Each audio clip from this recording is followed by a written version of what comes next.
It was the 90s when I made my trip to the Ecuadorian province of Tungurahua. I had been assigned from the Complutense University of Madrid to do some research in various regions of Ecuador, and the Quechua people of Salasaca promised to offer good material. They were basically dedicated to agriculture and crafts and were famous for their star product, the Salasaca tapestry.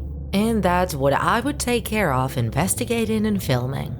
In the main square, I approached a group of children, but as soon as they saw me, they ran in terror. I didn't understand what had scared them.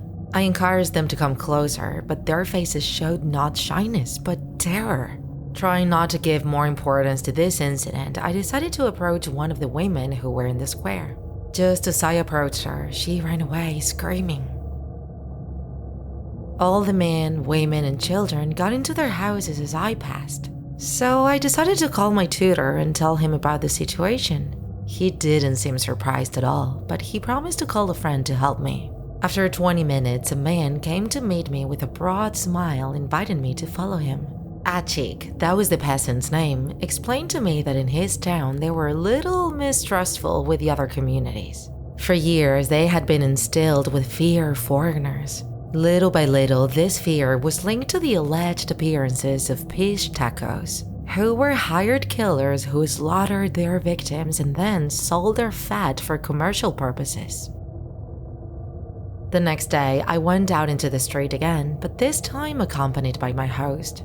The situation was very different from the day before. The people were extremely friendly. Everything was fine until I started to bring up the topic of Pishtacos. At the moment, their faces changed and they prefer not to talk about it. When I woke up the next morning, Achik was out and neither was his wife or children. I left the house and went to the square. There was a big stir. As I approached, a horrible smell made me nauseous. I couldn't believe what I was seeing. A huge pool of blood with dismembered human remains. A large part of the body had been removed. Who could have done such a murder? The Quechua knew it. They had always known it. From the Peruvian Andes comes the legendary character of the Pishtaco, also known as Nakaq. He's a foreigner who appears unaccompanied in a town.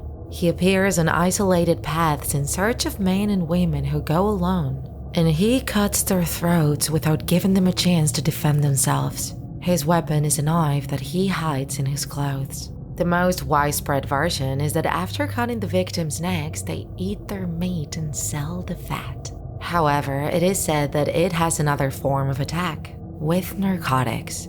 He blows a white powder on the victim's face, who falls helplessly. The Pishtaco extracts its fat through the navel, the rectum, the abdomen, or the lumbar region. It inserts a needle that is connected to a machine that collects the fat. When the person wakes up, there is no pain, wounds, or scars, but they usually die a few days later. There's no single theory as to where that human fat goes. Among the most commented versions are its uses for medicines and ointments, the preparation of soaps, its use as a lubricant for machinery, beauty creams, and even space rockets. However, people agree that the purpose of fat extraction is money. If the Pishtaco is captured by the citizens of the town, he will kill himself to avoid revealing his secrets. However, he doesn't behave in the same way if he is arrested by the authorities. It is believed he acts under the cover of the government as a secret agent. In December 2016, the Pishtacos once again unleashed panic among the Andean population. Several media published very sensational headlines alarming with appearances of corpses in the city and attributing the crimes to these murderers. Some opinion leaders denounced these publications as fake news. And you TikTakers, do you think the information was false? Or that Pishtacos actually exist?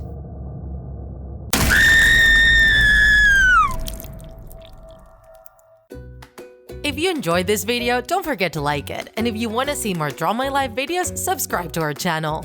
See you in the next episode!